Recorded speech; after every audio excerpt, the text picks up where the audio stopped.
జై సద్గురు మహారాజుకు జై.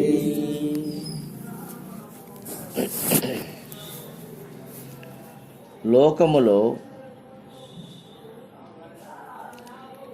మానవులందరూ అనేక సిద్ధాంతాలు, అనేక మతాలు పెట్టుకొని దేవుని కోసమే, దేవుని తెలుసుకోవాలనే విషయం మీదనే ప్రయాణం చేస్తూ ఉన్నారు. ఆ దేవుడెవరు అనేదానికి మనకు అనాది నుంచి మరి 4 సిద్ధాంతాలు వెలిసినాయి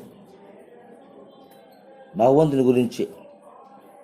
ద్వైతము, అద్వైతము, విశిష్ట అద్వైతము, అచలము. ఒక్కొక్క సిద్ధాంతంలో ఒక్కొక్క విధంగా పెద్దలు మనకు సెలవు ఇచ్చినారు. ద్వైత సిద్ధాంతం నందు శ్రీ మధ్వాచార్యుల వారు ద్వైతం అనగా 2, దేవుడు వేరు, జీవుడు వేరు. దేవుడు వేరు, జీవుడు వేరు అనే సిద్ధాంతాన్ని శ్రీ మధ్వాచార్యుల వారు స్థాపించి, ఆ దేవుడు సర్వాంతర్యామని, ఆ దేవుడు యుగయుగముల మందు తాను ఉద్భవించి మరి దుష్ట శిక్షణ, శిష్ట రక్షణార్థము యుగయుగములో తాను అవతరిస్తూ సర్వజీవులకు కర్తగా, కారణక్రియగా, సృష్టి స్థితి లయములకు అధిపతిగా ఉండి తన ద్వారానే, తనలో నుండి ఈ యొక్క విశ్వాన్ని సృష్టిస్తూ ఉన్నాడని, పోషిస్తూ ఉన్నాడని, లయం చేస్తున్నాడని, ఈ జీవులన్నీ కూడా అతను ఆధీనంలో ఉన్నాయని, ఈ సకల చరాచర జగత్తుకు తాను ప్రత్యేకంగా ఉంటూ ఈ సరాచర జగత్తును రక్షిస్తున్నాడని మనకు శాస్త్రాలు, వేదాలు చెప్తూ శ్రీ మధ్వాచార్యుల వారు ద్వైత సిద్ధాంతాన్ని స్థాపించినారు. తర్వాత కొంతకాలానికి శ్రీ శంకర భగవత్పాదులు అద్వైత సిద్ధాంతాన్ని స్థాపించి తను అనేక విధాలుగా పరిశీలన చేసి అనేక గ్రంథాలను, ఉపనిషత్తులను, వేదాలను, బ్రహ్మసూత్రాలను, మరి పంచమ వేదాలు అయినటువంటి భాగవతాన్ని అనేక రకాలుగా పరిశీలన చేసి అందులో ఉన్నటువంటి సూక్ష్మార్థాన్ని గ్రహించి, అదే భగవంతుడు వేరుగా లేడు, భగవంతుడు 2గా కాదు, ఉన్నది ఒకటే, అది దేహో దేవాలయో ప్రోక్తో జీవో దేవో సనాతనః అనే సిద్ధాంతానుసార ఈ దేహమే దేవాలయము, ఇందులో ఉండే జీవుడే దేవుడు అని చెప్పేసి తన అనుభవపూర్వకంగా వాదించి మరి కాశ్మీర్ నుంచి కన్యాకుమారి వరకు ఈ భారతావనంతా ఆయన పాదయాత్ర చేసి ఎక్కడెక్కడ ఏ మతాలు ఉన్నాయో, ఏ సిద్ధాంతాలు ఉన్నాయో అన్నిటిని కలుపుకొని వారితో తర్కము చేసి, మీ సిద్ధాంతం ఇది కదా, మీరేం చెప్తున్నారు, ఇది నిజమైన భావన అని చెప్పేసి అందరితో తర్కము చేసి తన మార్గములోకి తిప్పుకొని ఇదే సత్యమని అద్వైత సిద్ధాంతాన్ని స్థాపించినాడు.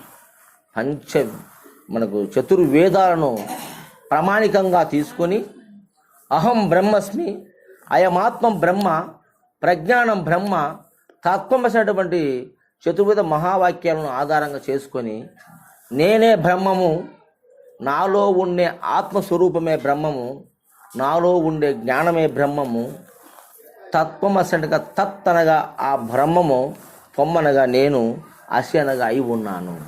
కాబట్టి చతుర్వేద మహావాక్యాల సారాన్ని తీసుకుని ఆయన బ్రహ్మము వేరు, జీవుడు వేరు కాదు, జీవుడు బ్రహ్మము 2 ఒకటే అద్వైత సిద్ధాంతాన్ని స్థాపించి ఎంతోమందిని తన వాక్చాతుర్యంతో ఆ శాస్త్ర అథారిటీతో తన అనుభవముతో మరి అనేక రకాలుగా ఉన్నటువంటి వాళ్ళందరినీ కూడా తన సిద్ధాంతంలోకి తిప్పుకొని ఈ యొక్క భారతావనిలో అద్వైత సిద్ధాంతాన్ని స్థాపించి మరి అనేక రకాల దగ్గర పీఠాలను స్థాపించి ఆయన ఈ భారతావానికి పీఠాధిపతి అన్నాడు శంకరాచార్యుల వారు.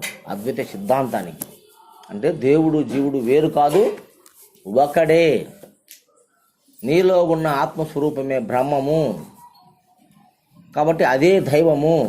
అదే అనేక రకాలుగా సృష్టి కాలక్రమేణా గుణేషు వర్తింతున్నట్లుగా ఒక గుణము నుంచి అనేక గుణములు ఏర్పడి ఈ సృష్టి ఆరంభమైందని చెప్పేసి ఆనాడు సెలవిచ్చినాడు మనకు శంకర భగవత్పాదులు.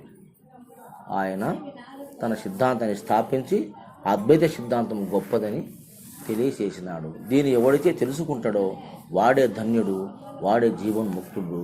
కాబట్టి తన్ను తాకన్నా మోక్షం అని, తనను తాను తెలుసుకోవడమే ముక్తి. అంతే కదా. తానెవరో అనుకొని తన ఉనికి తెలియక,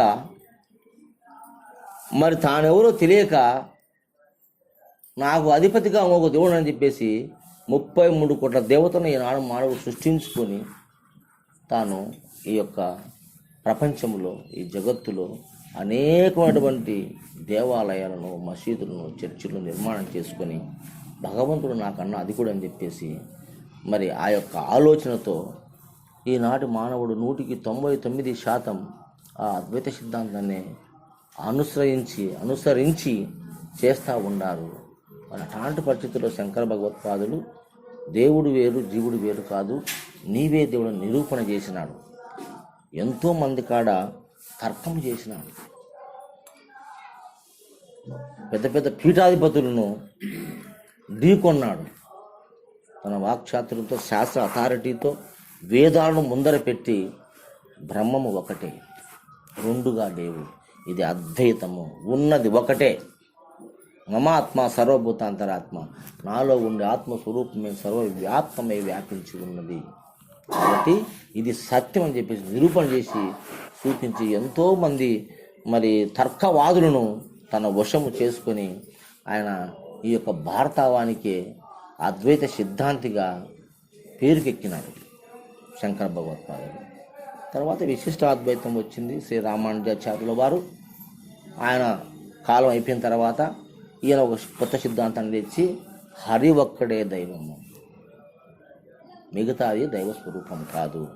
ఆ హరి శాశ్వతుడు, సనాతనుడు, అనంతుడు, ఆది మధ్యాంతరహితుడు. ఈ జీవుడు పుడతాడు, పెరుగుతాడు, సత్తాడు, ఈయనకి వానికి సంబంధం లేదు. వీడు ఎప్పుడు కూడా ఆ హరి యొక్క అనుగ్రహముతోనే ఈ సృష్టి జరిగింది. కాబట్టి అతనికి ఎప్పుడు ఇతను సేవకుడుగానే ఉండాలి. కాబట్టి నిరంతరము హరినామ కీర్తన చేసుకుంటూ ఆ దైవాన్ని తరింపజేసుకుంటూ బ్రతకాలని చెప్పేసి శ్రీ రామానుజాచార్యుల వారు మరి విశిష్టాద్వైత సిద్ధాంతాన్ని స్థాపించారు. తర్వాత శ్రీధర స్వాముల వారు మనకి అచల సిద్ధాంతము ఎంతో మహోన్నతమైంది, గొప్పది. ఇటువంటి సిద్ధాంతంలో నిజంగా ఈనాడు మనం ఉన్నామంటే గర్వకారణం, మన అదృష్టము. ఇది కడపటి బోధ, అత్యుత్తమైనటువంటి బోధ. ఆ 3 సిద్ధాంతాలు చెప్పినటువంటిదంతా ఎరుకని, ఆ 3 సిద్ధాంతాలు దేన్నైతే దైవంగా నిరూపణ చేసినాయో అది ఎరుక. అది లేకనే వచ్చింది, తనకు మూలము లేదు, మూలము లేకనే వచ్చింది, మూలము లేకనే పోతుంది. కాబట్టి లేని ఎరుక అని దాన్ని విచారణ, ఊరికి ఉత్తమ మాటలతో కాదు, ప్రూఫ్లు చేసినారు, విచారణ చేసినారు. విచారణ చేస్తే దీనికి మూలము కనిపించలే, అగమ్య గోచరమైంది. అంటే సైంటిస్టులు, ఆధ్యాత్మికవేత్తలందరూ కూడా దీన్ని విచారణ చేసినారు. చేసినప్పుడు దీనికి మూలం కనపడలేదు, లేకనే వచ్చింది. మనం చెప్తాం, శాస్త్రంలో ఎన్నో మాటలు చెప్తాం. బ్రాహ్మణో రవ్యక్తో అవ్యక్తో మహత్తు మహత్య మహదాంకార పంచతన్మాత్రని మహాపంచభూతభ్యం అఖిలం జగతని త్రిశిక బ్రాహ్మణోపనిషత్తులు మనం చెప్తున్నారు. అంటే ఒక బ్రహ్మం ఉన్నది, అది అవ్యక్తం అంటున్నాడు. బ్రాహ్మణుడు అవ్యక్తం. ఆ బ్రహ్మమునందు వ్యక్తం కానటువంటి ఒక మహత్తు మాయ, అది అహంకారంగా మారి పంచతన్మాత్రలుగా మారి తర్వాత పంచభూతాలుగా వచ్చి ఆ పంచభూతాల నుంచి ఈ సర్వ సృష్టి జగత్తు ఉద్భవించిందని మనకు శాస్త్రం చెప్తా ఉంది. అంటే దాన్ని కూడా మనం విచారణ చేసినట్లయితే మన అచల సిద్ధాంతులు చెప్పేదేమో పూర్ణంగా మనం విచారణ చేస్తే చివరికి ఒక్కొక్కటి తీసుకుపోతూ తీసేస్తూ వస్తే చివరికి ఏమీ మిగలకుండా పోయింది. అవునా? ఇప్పుడు ఈ దేహం ఉంది, బ్రహ్మాండములో విచారణ చేయాలంటే మనకు సాధ్యం కాకపోవచ్చు, కానీ ఈ పిండాండములో మనం విచారణ చేయాలా. యథా పిండే తదా బ్రహ్మాండము. పిండాండములో బ్రహ్మాండములో ఏది ఉందో పిండాండములో అదే ఉంది. కాబట్టి ఈ పిండాండ విచారణ మనం చేసినప్పుడు ఇక్కడ నీలో ఉండే ఆత్మస్వరూపానికి మూలము ఏదైనా ఉందా అని మనం పరిశీలన చేస్తే చివరికి జీరో, ఏమీ కనిపించకుండా పోతుంది మనకు. అవునా? ఇప్పుడు పంచభూతాలు, ఆ పంచభూతాలతో పంచీకరణమయ్యి ఈ దేహ నిర్మాణం మనకు జరిగింది. అంటే ఈ మానవుడు ఉద్భవించడానికి ముందు ఈ ప్రపంచంలో క్రిస్టియన్లు చెప్పినట్టు, ముస్లింలు చెప్పినట్టు డైరెక్ట్గా మానవుడు పుట్టలేదు. ఈ విశ్వమునందు క్రిస్టియన్ చెప్తారు ఫస్ట్ హవ్వను ఆదామును దేవుడు సృష్టించినాడు అని. అసలు ఆ దేవుడు ఎట్ట పుట్టినాడు? ఫస్ట్ అసలు ఆ దేవుడు ఎవరు? యెహోవా దేవుడు అంటున్నారు. మనము పరమాత్మ అంటున్నాం, ఆత్మ అంటున్నాం, బ్రహ్మ అంటున్నాం. మనము వారికి తోసిన విధంగా అనేక నామాలు మనం పెట్టుకున్నాం. ఏది? ఆ యొక్క శక్తికి, ఈ సృష్టికి ఏదైతే ఆధారమై ఉందో దానికి అనేక పేర్లు మనం పెట్టుకున్నాం. దాన్ని బ్రహ్మం అన్నాము, ఆత్మ అన్నాము, పరమాత్మ అన్నాము. ఎన్నో రకాలుగా మనము ఊహించినట్టే కానీ ఇవన్నీ సత్యము కాదు. పూర్ణంగా ఆలోచన చేస్తే ఆత్మ అనే వస్తువు మనము పేరు పెట్టుకునేమే కానీ ఆ వస్తువే లేదు. పేరు పెట్టుకున్నాం దానికి మూలము లేకపోతే దానికి మూలమే లేదు. పంచభూతాల కలయికలో ఇది సృష్టింపబడింది. ఈ సృష్టి ఎట్లా వచ్చింది? పంచభూతాలు ఏర్పడ్డాయి. ఇది స్వయంభూహులు. పంచభూతాలను సృష్టించిన వాళ్ళు ఎవరు లేరు. అందుకే స్వయంభూహ అనేది ఇది. సృష్టి స్వయంభూహు, స్వతసిద్ధంగా ఉద్భవించింది. అంటే ఒకదానిలో ఒకటి మార్పు చెందుతూ ఈ పంచభూతాలుగా ఏర్పడ్డాయి ఈ విశ్వంలో. దీనికి మూలం లేదు. భూమి ఎక్కడి నుంచి వచ్చింది? జలం ఎక్కడి నుంచి వచ్చింది? అగ్ని ఎక్కడి నుంచి వచ్చింది? వాయువు ఎక్కడి నుంచి వచ్చింది? ఆకాశం అంటే దానికి మూలాలు లేవు. ఆకాశం పలానా సాటి నుంచి వచ్చింది, వాయువు పలానా సాటి నుంచి వచ్చింది, అగ్ని పలానా సాటి నుంచి వచ్చింది, జలము పలానా సాటి నుంచి వచ్చింది. మూలాలు లేవు వీటికి. అవ్యక్తం, మహత్ మాయ అన్నారు ఇక్కడ. ఆ మాయ నుంచి శబ్ద, స్పర్శ, రూప, రస, గంధములు అన్నటువంటి సూక్ష్మభూతాలు ఉద్భవించి వాటి నుంచి స్థూలభూతమైనటువంటి ఆకాశము, వాయువు, అగ్ని, జలము, పృథ్వీ ఏర్పడ్డాయి. వీటిల్లో కూడా ఈ పంచభూతాల్లో కూడా రెండు రకాలు ఉన్నాయి. ఆకాశము, వాయువు సూక్ష్మభూతాలు, అగ్ని, జలము, పృథ్వీ స్థూలభూతాలు. ఇవి మూడు కంటికి కనిపిస్తాయి, ఆ మూడు కంటికి కనిపించవు. కాబట్టి ఆ రెండు మనకు కనిపించకుండా ఉన్నాయి. ఈ మూడు కనిపిస్తూ ఉన్నవి. దాని స్త్రీభూతాల, పురుషభూతాలు అన్నారు. ఆకాశాన్ని, వాయువును, అగ్ని, జలము, పృథ్వీని స్త్రీభూతాలు ఉన్నారు. ఈ 5 భూతాల కలయికతో మొట్టమొదటిగా సృష్టి ఏర్పడింది. సృష్టి ఎట్లా ఏర్పడింది అంటే డైరెక్ట్గా మానవుడు ఈ భూమి మీద అవతరించలేదు. అనేక లక్షల సంవత్సరాల కాల వ్యవధిలో అనేక రూపాదులు ఇక్కడ పుట్టి ముందు ఓషధులు పుట్టాయి భూమిలో. ఎందుకంటే భూమి నందు పంచభూతాలు ఉన్నాయి. ఆకాశములో ఆకాశభూతమే ఉన్నది, వాయువులో ఆకాశము, వాయువు ఉన్నది, అగ్నిలో ఆకాశము, వాయువు, అగ్ని 3 ఉన్నవి, జలమునందు ఆకాశము, వాయువు, అగ్ని, జలమున్నది. భూమి నందు పంచభూతాలు ఉన్నాయి. ఆకాశము, వాయువు, అగ్ని, జలము, పృథ్వీ పంచభూతాలు ఈ భూమిలో ఉన్నాయి. ఈ భూమిలో మొట్టమొదటిసారిగా ఓషధులు పుట్టినాయి, అంటే మొక్కలు పుట్టినాయి ఫస్ట్. తరువాత జీవులు ఆవిర్భవించినాయి.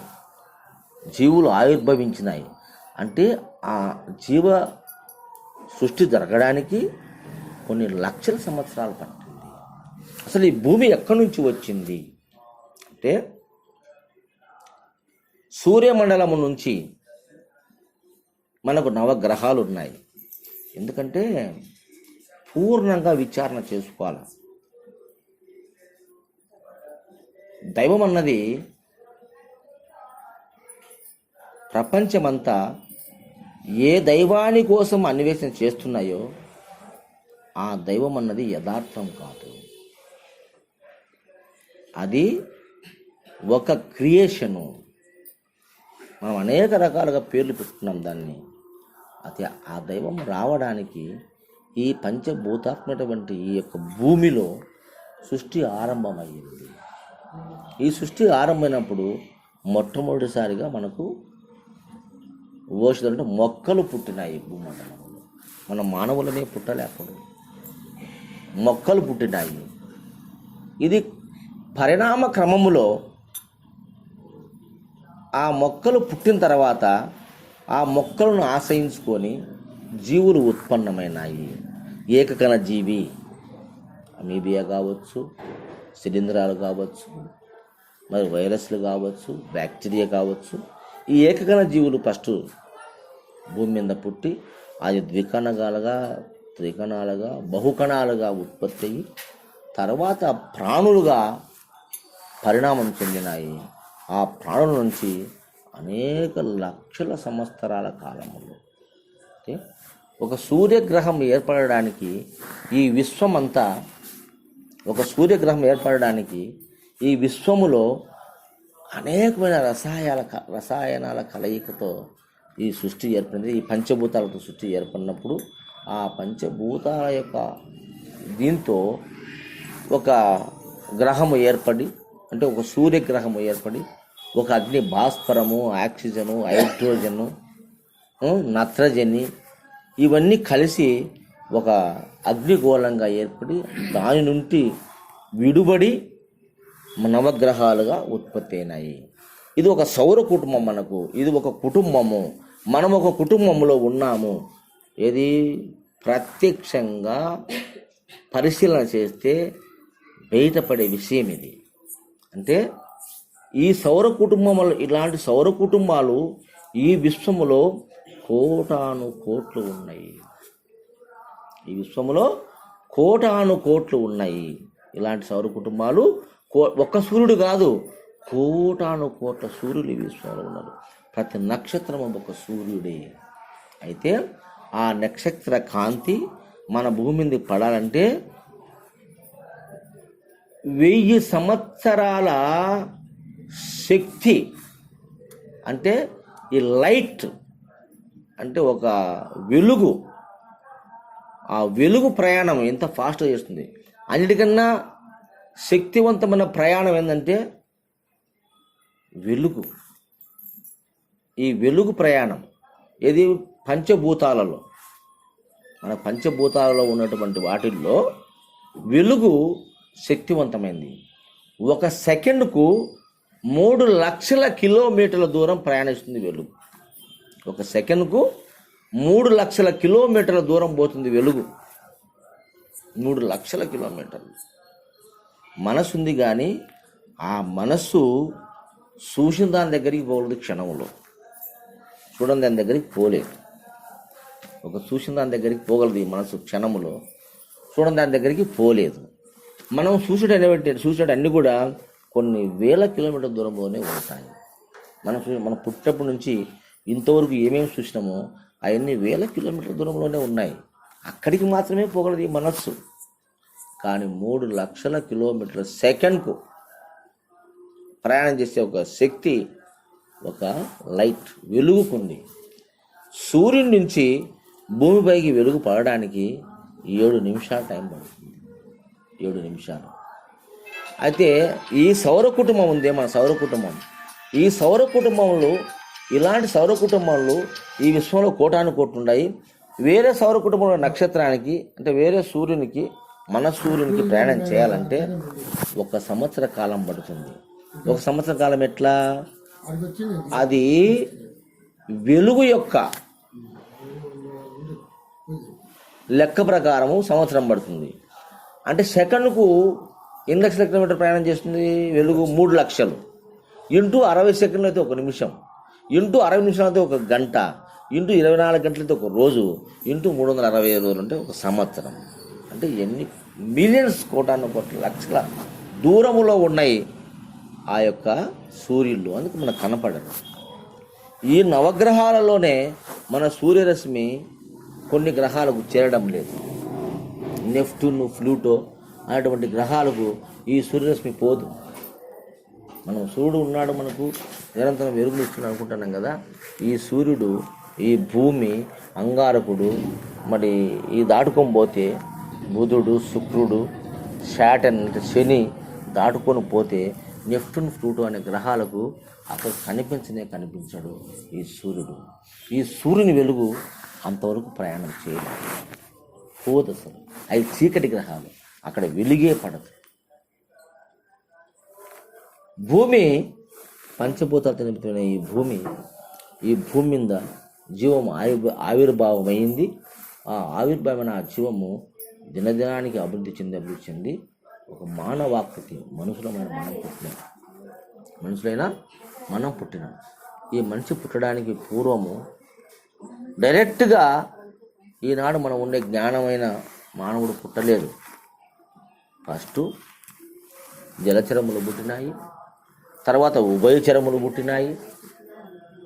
జలచరములు, ఉభయచరములు అంటే నీటిలోను భూమిలోను తిరగాడే జంతువులు పుట్టినాయి. తర్వాత 4 కాల జీవులు పుట్టినాయి, తర్వాత 2 కాల జీవులు పుట్టినాయి, తర్వాత మనము 2 కాల జీవులు మనమే మానవ అవతారం వచ్చింది. ఈ మానవుడు కాలక్రమేణా కొంచెం జ్ఞానం దినదినానికి అభివృద్ధి చెంది దేవుడు ఎవరు అని ప్రశ్న, ఈ సృష్టికి మూలకర్త ఎవరు అని వచ్చినప్పుడు మన మహనీయులు, పురాణమైనటువంటి ఋషులు, గురువులు వాళ్ళంతా కూడా విచారణ చేసి ఒక శక్తి ఉంది ఈ విశ్వానికంతా, ఆ శక్తే ఈ సృష్టి జరుగుతుంది అనేటువంటి ఒక కాన్సెప్ట్ని వాళ్ళు తయారు చేసి దాంతో మనకు లింక్ పెట్టినారు. దాని మీద ఎన్నో వేదాలు రాసినారు, ఉపనిషత్తులు రాసినారు, బ్రహ్మసూత్రం రాసినారు. ఎన్ని రాసినప్పటికీ కడపటి బోధ అచల సిద్ధాంతము మన సిద్ధాంతం ఏం చెప్తుంది? లేని ఎరుక అని తోసేసింది. అవునా కదా? దీని ఏమంటుంది? లేని ఎరుక. ఇది లేకనే వచ్చింది, లేకనే పోతుంది. కాబట్టి బ్రహ్మాండంలో విచారణ సాధ్యం కాదు కాబట్టి ఈ పిండాండంలో విచారణ చేయమనింది. అంటే ఒక స్త్రీ, ఒక పురుషుడు ఉన్నప్పుడు బాల్యమునందు వారిరువురిలో ఎలాంటి సృష్టి లేదు. యవ్వనస్తులైన తర్వాత వారిలో కూడా సంకల్పము చేతనే ఈ సృష్టి వచ్చింది, కానీ సంకల్పం లేకపోతే లేదు. జడముగా ఉంది, అచేతనంగా ఉంది, ఆవగ్మానసన అగోచరంగా ఉన్నది, ఇంద్రియాతీతముగా ఉన్నది. ఏ ఆలోచనకు కానీ మనస వాచ కర్మణ త్రికరణమైనటువంటి ఆ యొక్క వాటితో ఊహించడానికి కానీ సాధ్యం కానటువంటి ఒక తత్వము ఈ దేహములో ఉంది. అది లేకనే ఒక సమయమునందు సంకల్ప మాత్రే ప్రభు సృష్టి అన్నప్పుడు ఆ సంకల్పము చేత స్త్రీ పురుషులో శుక్రశూన్యతములు ఏర్పడి సృష్టి మనకు జరుగుతూ ఉంది. ఈనాటి అనేకమైనటువంటి ఈ మానవ సృష్టి ఈ విశ్వంలో దగ్గర 150 కోట్ల జనాభా మన ప్రపంచంలో ఇండియాలో ఉన్నారు. టోటల్గా ప్రపంచం మధ్య ఎత్తుకుంటే కొన్ని లక్షల కోట్ల జనాభా ఉన్నారు ఈ మానవుడు. అయితే ఈ మానవుడు దేవుని కోసము చేయని ప్రయత్నం లేదు. ఎందుకు మనం పుట్టినాము, ఎవరు కర్త ఈ సృష్టికి అనే ఆలోచన చేసినప్పుడు దాని పెద్దలు అంత దూరం ప్రయాణం చేయలేక ఇది ఆవక్ మనసు నగోచరం అన్నారు, ఇది ఇంద్రియ అతీతం అన్నారు. ఇది తెలుసుకోలేనటువంటి ఒక గొప్ప శక్తి స్వరూపము, ఇన్ఫినిటీ అంటే సాధ్యము కాదు, అంత శక్తి నీకు లేదు అని దాన్ని వదిలేసి దాని ప్రతిఫలంగా అవతార పురుషులను దైవాలుగా భావించి మనము ఆ అవతార పురుషులనే పూజలు చేసుకుంటూ మనము చేస్తూ ఉన్నాము. అయితే ఆ ఆత్మ అనే ఒక వస్తువు ఉందని, ఆ ఆత్మ శుద్ధమని, ఆ ఆత్మ చలనమని, ఆ ఆత్మ అచలనమని మనకు పెద్దలు శాస్త్రాల్లో రాసి పెట్టినారు. అంటే అది చేతనాస్థితిలో ఉన్నప్పుడు మాత్రమే సృష్టి జరుగుతుందని, అది స్తబ్దతగా ఉన్నప్పుడు సృష్టి లేదని, ఆ శక్తి స్వరూపమే ఈ విశ్వానికి ఈ యొక్క సృష్టిని జరిపిందని. అంటే చతుర్విధ సృష్టి జరిగింది. ఎన్ని విధాలైన సృష్టి మనకు? 4 విధాల సృష్టి ఉంది మనకు. అందుకే బ్రహ్మను చతుర్ముఖ బ్రహ్మను మన వాళ్ళు పేరు పెట్టుకున్నారు. సృష్టించేది బ్రహ్మని, పోషించేది విష్ణువని, లైవ్ చేసిన మహిళని 3 పేర్లు పెట్టుకున్నారు. కానీ 3 మూర్తులు జూట, ముల్లోకాలు జూట అని మన పెద్దలు మనకు ఈ సాంప్రదాయంలో తెలియజేస్తూ ఉన్నారు. అయంతా ఊహించి రాసినట్టు అని చెప్తున్నారు. కాబట్టి సృష్టి 4 విధాలు ఎలా జరుగుతుంది? 4 విధాలుగా: అండజములు, పిండజములు, స్వేదజములు, బుద్భుజములు. 4 రకాల సృష్టి మనకు విశ్వంలో జరుగుతున్నది. అండజములు అనగా గుడ్డు ద్వారా ఉత్పన్నమయ్యే సృష్టి. పక్షులు, దాని సరీకృపాలు అంటారు తెలుగులో ఈ పక్షులు. తర్వాత కొన్ని పాకే జంతువులు, బళ్ళు, పాములు, ఇటువంటి గుడ్లు పెట్టి తన సంతతిని ఉత్పత్తి చేసుకుంటాయి. అది అండజములు. 2 పిండజములు అంటే గర్భములో పిండాన్ని తయారు చేసి ప్రసవించి సృష్టిని పెంపొందించేది పిండజములు. తర్వాత శ్వేతజములు అంటే జలములో తేమలో పుట్టే సృష్టి ఎంతో ఉంది. మన తలకాయలో పేరుగులు పుడుతున్నాయి, ఈ చెమట వల్ల పుడుతున్నాయి. కాబట్టి శ్వేతజములు పండ్లల్లో, కూరల్లో, నీళ్ళల్లో ఎక్కడైతే తేమ ఉందో అక్కడంతా బ్యాక్టీరియా, క్రిములు, అనేక జీవులు ఉత్పన్నమవుతున్నాయి. అవన్నీ శ్వేతజములు. 4వది బుద్భుజములు అంటే భూమి నుంచి ఉత్పత్తి అవుతున్నాయి మనకు మొక్కలు. అనేక రకాల మొక్కలు ఉన్నాయి. ఔషధ మొక్కలు ఉన్నాయి, ఆహారానికి మొక్కలు ఉన్నాయి, తోటకూరలు ఉన్నాయి, పాలకూరలు ఉన్నాయి, కూరగాయలు ఉన్నాయి, పండ్లు ఉన్నాయి. ఎన్నో రకాలుగా మన భూమి నుంచి పుడుతున్నాయి.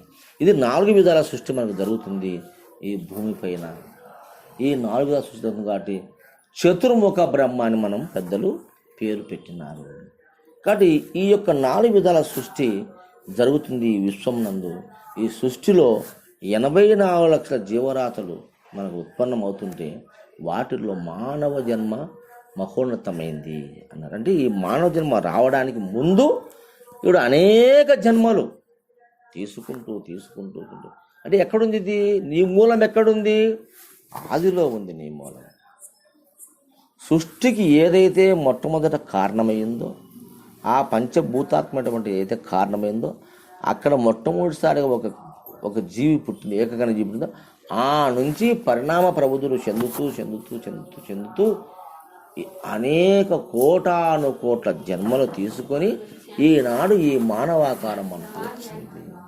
అంటే మన తండ్రి నుంచి మనం వచ్చినామంటే వారి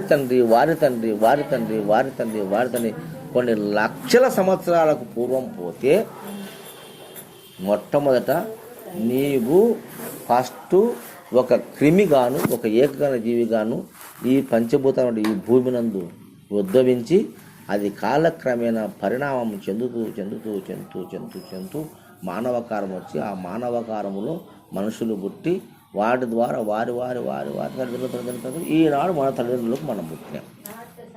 అవునా? మన మూలం ఎక్కడుంది? అక్కడుంది. అంటే అది కంటికి కనిపించేది కాదు. ఆ మూలం పరిశీలన చేయడానికి మనకు కనిపించేది కాదు.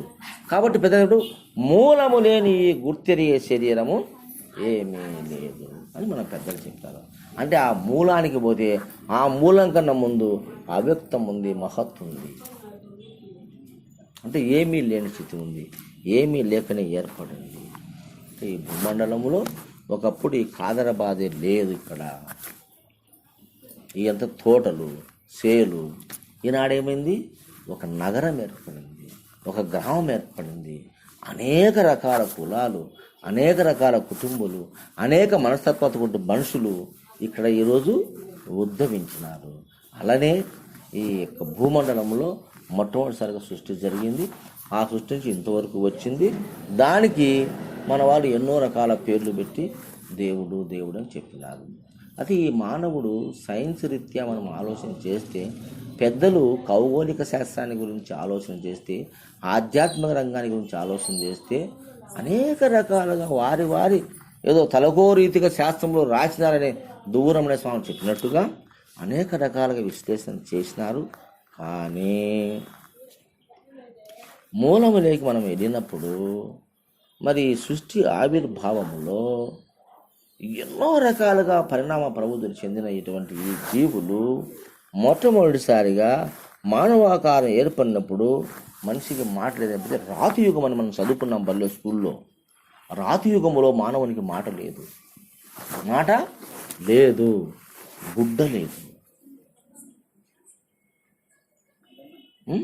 మరి వాళ్ళు ఎలాంటి వస్త్రము లేకుండా, మాట లేకుండా ఈ భూమిపైన పుట్టి ఆకులు అలములు తింటూ జీవించినారు.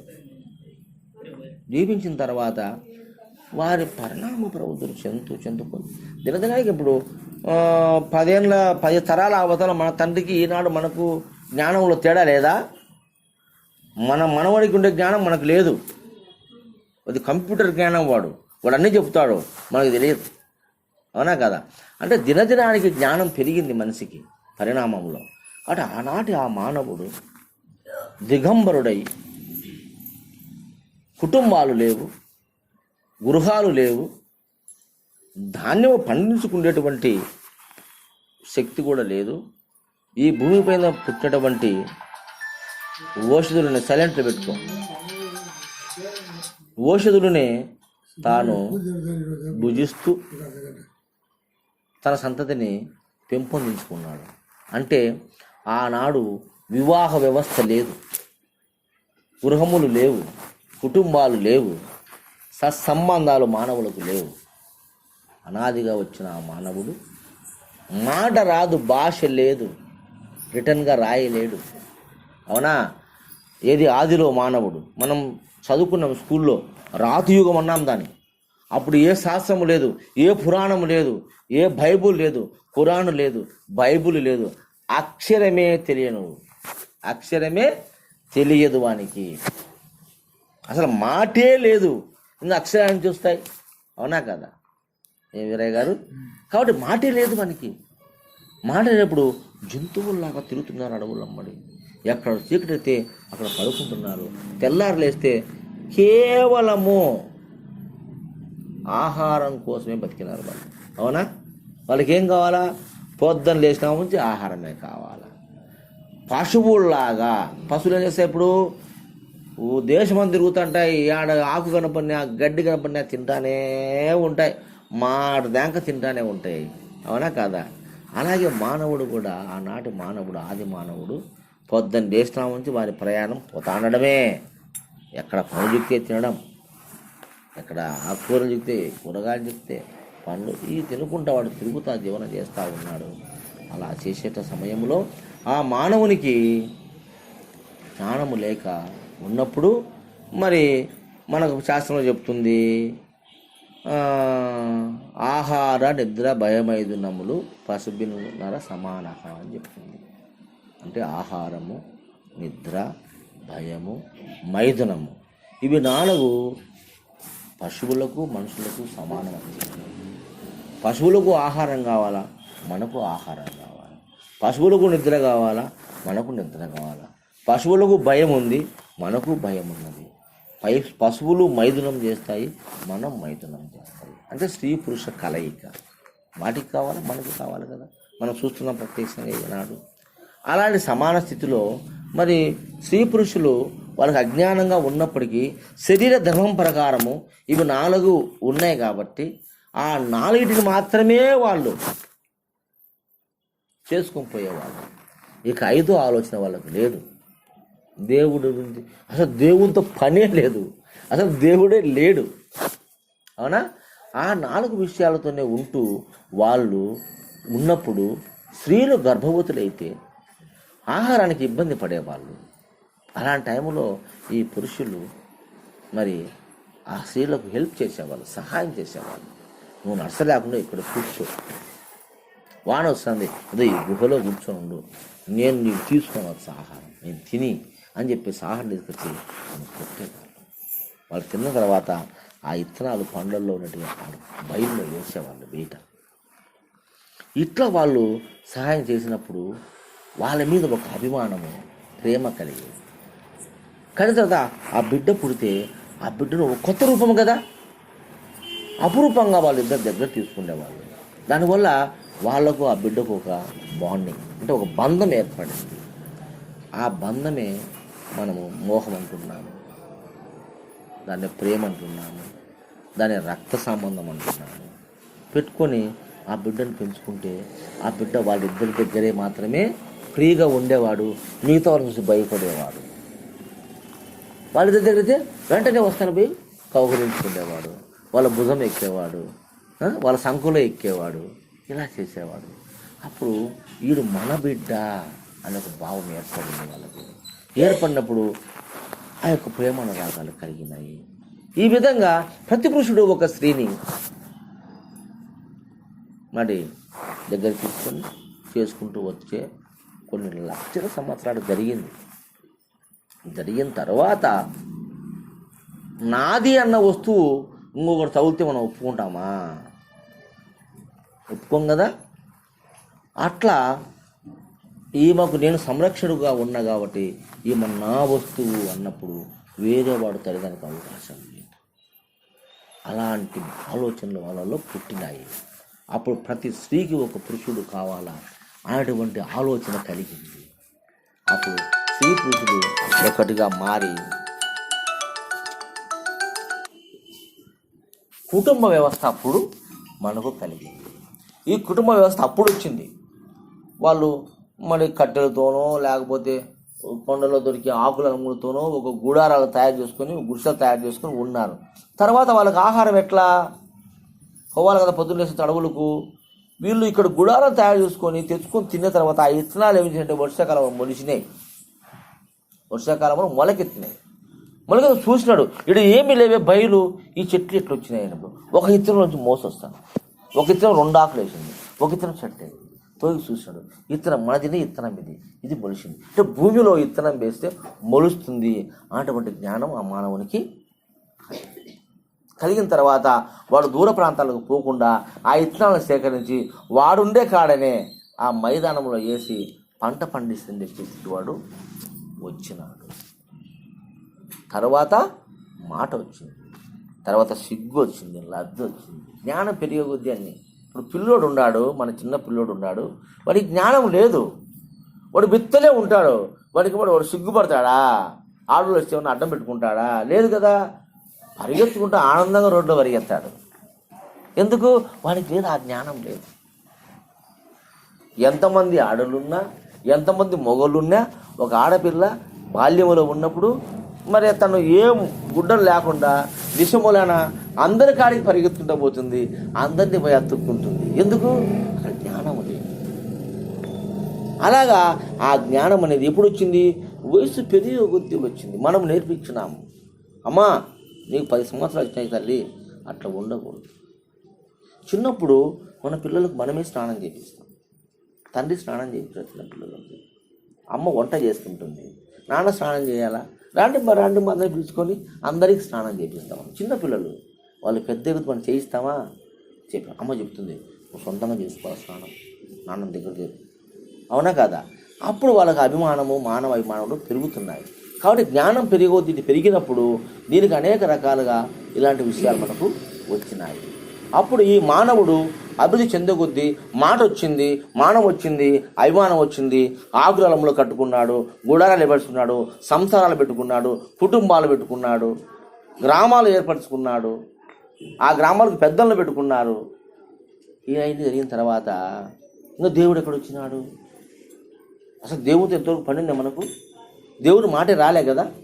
ఈ దేవుని విషయానికి వచ్చేసరికి అప్పుడు ఆలోచన చేసినాను. ఏమైంది? మానవునికి త్రివిధ తాపాలు ఉన్నాయి. మానవునికే కాదు, 84 లక్షల జీవరాశులకు త్రివిధ తాపాలు ఉన్నాయి. అంటే 3 రకాల బాధలు ఉన్నాయి. ఏంటి ఆ బాధలు అంటే, 1 ఆధ్యాత్మిక బాధ, 2 ఆది భౌతిక బాధ, 3 ఆది దైవిక బాధ. ఈ 3 బాధలు సర్వజీవులకు, ఈ సృష్టిలో పుట్టిన అన్ని జీవులకు ఉన్నాయి. అంటే మానవాకారం వచ్చిందంటే మిగతా సర్వజీవులు ఈ విశ్వంలో ఉన్నాయని. ఏమా శ్రద్ధగా వినండి. మనిషి అనేవాడు హైయెస్ట్. అనేక జీవుల నుంచి పరిణామం చెందుతూ మానవుడు వచ్చినాడు. అందుకే మానవుడే మహనీయుడు అన్నారు, మానవుడే దైవం అన్నారు, మానవుడే మాధవుడు అన్నాడు, దైవం మానస రూపం అన్నారు. కాబట్టి మనిషిని మించిన గొప్ప శక్తి ఈ విశ్వంలో ఇంకొకటి లేదని చెప్పేసి శాస్త్రాలు, పురాణాలు, సైంటిస్టులు కూడా చెప్తున్నారు. అవునా? అట్లాంటి మానవుడు వచ్చినంటే మిగతా 80 లక్షల జీవరాశి సృష్టిలో ఆల్రెడీ ఉన్నాయి. మానవుడు హైయెస్ట్. ఈ మానవునికి కాకుండా 80 లక్షల జీవరాశులకు ఒక బాధలు ఉన్నాయి. అవి 3 బాధలు.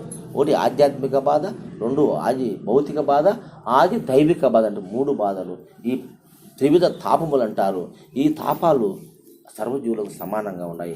ఆ తాపాలు ఇలా కలిగినప్పుడు ఆధ్యాత్మిక బాధ అంటే, ఆధ్యాత్మిక తాపం అంటే శరీరములో ఉద్భవించేటువంటి సర్వ సమస్యలు. ఈనాడే కాదు, ఆనాడు ఉన్న ఈనాడు. ఆనాడు వాళ్ళకి తెలియదు కాబట్టి అట్లే చచ్చిపోతున్నారు. ఇలా తెలిసిన కాబట్టి మనం మందులు వాడుతుంటాం. దానికి మందు కనబెట్టుకున్నాం మనమే అనేక రకాలుగా. ఈ ఆధ్యాత్మిక తాపములు కనుక దేహములో ఉద్భవించే వ్యాధులు. ఏంటంటే చూసిన దేహంలో, ఈ దేహము 25 తత్వాలతో, పంచభూతాలతో, 25 ఇంద్రియాదులతో నిర్మాణమయ్యి ప్రతి ఇంద్రియము అహర్నిశములు క్షణము కూడా తీరిక లేకుండా పని చేస్తూ ఉన్నాయి. పని చేస్తూ ఉంటే వీటిల్లో శ్రమ పడుతుంది. శ్రమ వలన మనకు ట్యాక్సెస్ మలినాలు ఉత్పన్నమవుతున్నాయి. ఆ మలినాల వల్ల దుష్టమైపోయి దేహము షుగర్ వస్తుంది, బీపీ వస్తుంది, కిడ్నీల రాళ్ళు వస్తాయి, క్యాన్సర్ వస్తుంది, కంటి చూపు తగ్గిపోతుంది, లివర్ డ్యామేజ్ అవుతుంది, ఊపిరితిత్తులు డ్యామేజ్ అవుతాయి, గుండె ప్రాబ్లం వస్తుంది, చర్మము ముడతలు పడుతుంది. ఏమ్మా మరి ఆ విధంగా అనేక రకాల వ్యాధులు ఈ దేహంలో మనకు ఉత్పన్నమవుతున్నాయి. వీటిని ఆధ్యాత్మిక తాపములు అంటే ఒకరి వల్ల వచ్చేటి కాదు. ఇవి దేహ నిర్మాణంలో ఈ దేహం నిరంతరం శ్రమించడం వల్ల, మనం బండి ఉంది, ఆటో ఉంది, కొత్తగా కొనుక్కున్నాము, 4 ఏళ్ళ వరకు ఏ రిపేర్ ఉండదు. 4 ఏళ్ళ తర్వాత అరిగిపోతాయి. ఈ క్లచ్ బెట్లు పోయినాయనో, ఇంజన్లో ఇంకోటి పోయిందనో, టైర్లు అరిగిపోయినాయనో, ఇవి మార్చుకుంటూ వస్తాము. అట్లా ఈ దేహములో కూడా నిరంతరం శ్రమించే దేహమునందు అనేక మార్పులు చేర్పులతో ఇంద్రియాలు దెబ్బతినడం వల్ల వచ్చే రోగాలు, ఈ బీపీ, షుగరు, క్యాన్సర్లు, లివరు, కిడ్నీలు, ఊపిరితిత్తులు, అనేక ఇంద్రియాలు, కళ్ళు, మోకాళ్ళు అరిగిపోవడము, ఇవన్నీ బయట నుంచి వచ్చే రోగాలు కాదు. మనకు ఇది పాపం వల్ల వచ్చే రోగం కాదు. ఇది మనం చేసేటువంటి కర్మ వల్ల వచ్చే రోగం కాదు. దేహ నిర్మాణములో నిరంతరము శ్రమించడం వల్ల వచ్చే వ్యాధులు. ఇది ఒక తాపము. రెండోది ఆది భౌతిక తాపము. ఆది భౌతిక తాపం అనగా బయట నుంచి మనకు వచ్చే బాధలు. అంటే 5 నిమిషాలు అవి చేస్తాం. కాబట్టి బయట నుంచి వస్తే మనకు మన తోటి జీవుల వల్ల మనకు ప్రాబ్లం వస్తుంది. పులులు, సింహాలు, కుక్కలు, నక్కలు, పాములు, తేళ్ళు, అనేక జీవులు, మనం తయారు చేసుకున్న వాహనాలు మనకు తగ్గుతాయి. ఈ యొక్క బాధలు, ఇది ఆది భౌతిక బాధలు. మూడోది ఆది దైవిక బాధలు. అంటే అతివృష్టి, అనావృష్టి, అంటే తుఫాన్లు, భూకంపాలు, సునామీలు, పిడుగుపడము, ఇలాంటివన్నీ ప్రకృతి వైపరీత్యాలు. దీనివల్ల ఈ 3 రకాల బాధలు తప్ప ఇంకా 4వది ఏమైనా మనకు ఉందా చెప్పండి? ఈనాడు మానవులకు అనేక రోగాలు, ఎన్ని రోగాలు, 99 రోగాలు కాకుండా 1000 రోగాలు ఉన్నాయి. ఈ 1000 రోగాలు కూడా ఈ 3 వల్లనే వస్తున్నాయి తప్ప 4వది కారణము కానే కాదు. దోమలు కుట్టడం వల్ల అది ఆది భౌతిక బాధ. వైరస్ ఇన్ఫెక్షన్, ఈగలు వాడడం వల్ల కలరా, టైఫాయిడ్, ఇవన్నీ కూడా బయట నుంచి వస్తున్నాయి మన శరీరంలోకి. కాబట్టి ఈ 3 రకాల బాధలు తప్ప 4వ బాధ లేదు. అది వాళ్ళకి తెలియనప్పుడు ఇది ఎందుకు వస్తుంది, ఈ మనుషులు ఎందుకు చచ్చిపోతున్నారు, చిన్నప్పుడు చచ్చిపోతున్నాడు, వయసుడు చచ్చిపోతున్నాడు, ముసలివాడు చచ్చిపోతున్నాడు, ఎందుకు చచ్చిపోతున్నాడు, ఆ జ్ఞానం ఆలోచించి ఏదో ఒక శక్తి ఉందని భయము చేత ఊహించుకున్నవాడే దేవుడు. భయముతో ఊహించుకున్నవాడే దేవుడు. కాబట్టి ఆ భయము చేత వాళ్ళు ఊహించుకొని చెట్లను, పుట్లను, రాళ్లను, రప్పలను దైవాలుగా భావించి వాళ్ళని సేవించడం వల్ల కొన్ని ఉపశమనించినప్పుడు ఆ దైవశక్తితోనే మనకు బాగా చెంది, ఆ దేవుని కాడు ముక్కుంటే నాకు కొడుకు పుట్టినాడు, ఆ దేవుని కాడు నాకు రోగం పోయింది అని మనల్ని మనమే ఆపాదించుకొని, దానికి చెప్పే దూరమనే చాలు. మానవునిలో ఉన్న మహాశక్తి పడనయు తత్వవేత్తలు చాలా చాటుతుండా అజ్ఞాన వశం వచ్చే ఆ గణత కనలేక అల్పునిగా తన్ను తాను అంచనేసి సైన్సిస్టులుగా సక్సెస్ డాక్టర్లు, ఇంజనీర్లు, మహావిజ్ఞులంతా సత్యదేవం తెలుసుకోలేక సృష్టి ధర్మాన్ని చూడలేక తాను చేసిన బొమ్మలని దేవుడు అనొచ్చు చింతలు తీసి మాకు సిల్లోని ప్రార్థన చేస్తున్నారు. ఈ మనసుకుండే మాయ ఎంత గొప్పదో అని చెప్పేసి మన దూరమైన స్వామి శీర్షపద్యంలో క్లియర్గా మనకు చెప్తున్నాడు. కాబట్టి అజ్ఞానము చేత తెలియపడక ఒక దేవుడు ఉన్నాడని మనం భయముతో దేవుణ్ణి ఊహించుకున్నాము.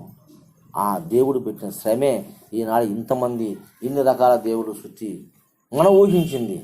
కాబట్టి శ్రమము ఒకటి ఉన్నది, అది పరిపూర్ణ దైవము, అది పుట్టేది కాదు, గిట్టేది కాదు. పుట్టే గిట్టే ఈ జీవుడు దానికి తెలియపడవు, అది సత్యమైంది. కాబట్టి ఈ దేవతందరూ నమ్ముకొని అనేక సిద్ధాంతాల్లో పడి నిజము తెలుసుకోలేక మీరు అవస్థలు పడుతున్నారు, అనేక జన్మలుగా ఈ యొక్క భారాన్ని మోస్తున్నారు. కాబట్టి ఈ భారం నుంచి మీకు విముక్తి కావాలంటే సద్గురువును ఆశ్రయించండి. అచల సిద్ధాంతం నందు ఆ అచల పరిపూర్ణ తత్వాన్ని తెలుసుకోండి.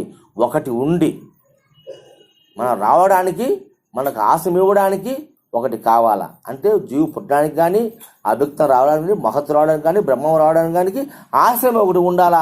అదే పరిపూర్ణము. అది పుట్టేది కాదు, గిట్టేది కాదు. ఈ పుట్టే గిట్టే ఈ ప్రపంచాన్ని కానీ జీవులు కానీ దానికి తెలియబడదు.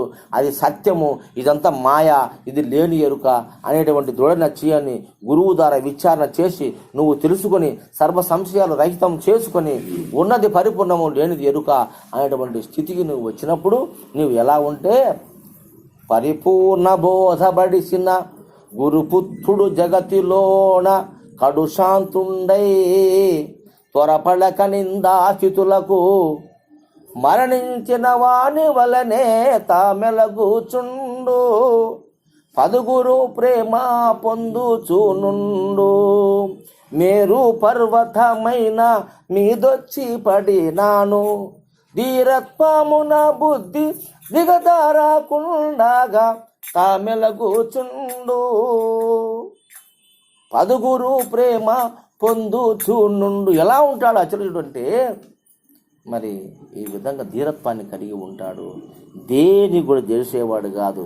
కష్టానికి కానీ, నష్టానికి కానీ, లాభానికి కానీ, దుఃఖానికి కానీ దేనికి మనసు ఇవ్వక ఇది లేకనే వచ్చింది, లేకనే పోతుంది, ఇది శాస్త్రం కాదు, దీనికి అనేకమైన ఆపాదించి ఆత్మని, పరమాత్మని, దైవమని, దేవుడని, బ్రహ్మమని, విష్ణువని, ఈశ్వరుని అనేక రూపాలను దీనికి ఆపాదించి ఆ బంధంలో ఇరుక్కొని బయట పడలేక పరితపిస్తున్న ఈ మానవునికి ఇది ఎంత లేని మాయరా, ఇది ఎరుకరా, దీనికి మూలము లేదురా, ఇది ఈ విధంగా వచ్చిందిరా, దీనికి ఎందుకు నువ్వు భ్రమపడతావు, ఇది ఒకనాడు పోయేదే, ఇది శాశ్వతం కాదు, ఉన్నదా పరిపూర్ణం కాబట్టి అది సత్యమైంది, అది శాశ్వతమైంది, అది అనాంతమైనది, అది ఆభగ్మానస అగోచరమైనది అనేటువంటి విషయాన్ని గురుదేవుడు తన గురు సౌజ్ఞ ద్వారా మీకు ఆ పరిపూర్ణ దర్శనాన్ని చేసి ఈ లేని ఎరుకను లేకుండా చేసి మనం కడు శాంతులమయ్యి ధీరత్వాన్ని పొంది ఎటువంటి కష్ట నష్టాలు వచ్చినా కూడా దానికి మనసు ఇవ్వక ఇది సహజమైనటువంటి ఒక దృఢ సంకల్పానికి విషయానికి వచ్చి ఆ యొక్క అనేకమైనటువంటి సంకల్పాన్ని రహితం చేసుకుని ఈ భ్రమరహిత బోధ, ఈ అచల పరిపూర్ణ బోధ అటువంటి భావాన్ని పూర్ణంగా గురుముఖిన తెలుసుకొని ఎవరైతే సుఖిస్తాడో వారే జీవన్ముక్తుడు, వాడి ముక్తి ప్రదాత, వాడే దేవుడు. ఇహోలోక సంబంధించినటువంటి దైవం వాడే అనేటువంటి శాస్త్రాన్ని మనకు శివరామదీక్షితుల వారు శ్రీధర స్వాముల ద్వారా తెలుసుకొని ఈ శివరామదీక్ష సాంప్రదాయంలో ఆనాటి నుండి ఈనాటి వరకు గురు పరంపంగా రమణయ్య స్వాముల ద్వారా, మహానుభావుల ద్వారా మన కాతరబాదలో ఒక ఆశ్రమం వెలిసి ఇంతమంది శిష్యులు శాఖోశాఖలుగా తెలుసుకొని ఈ సిద్ధాంతంలో నిలబడడం అంటే సామాన్యమైనది కాదు. అందరూ ఈ సిద్ధాంతం నీకు రాలేరు. అంత గొప్ప మహోన్నతమైనటువంటి విద్య ఈ యొక్క అచల విద్య. దీన్ని ఎంతో గౌరవంతో, ఆప్యాయతో, ప్రేమతో, అనురాగంతో, మరి విశ్వాసముతో గురు శరణములో పడినప్పుడు మనకు ఈ సంశయం రహితమైపోయి మనము శాశ్వతంగా ఈ జనన మరణ రహితం కావింపబడి శాంతి సుఖంతో మనము వర్ధిల్లగలుగుతాము. జై శ్రీ మహారాజుకు. అయిపోయిందమ్మా, పాడండి. ఇంకా గురు పూజ పాట పాడండి స్వామి.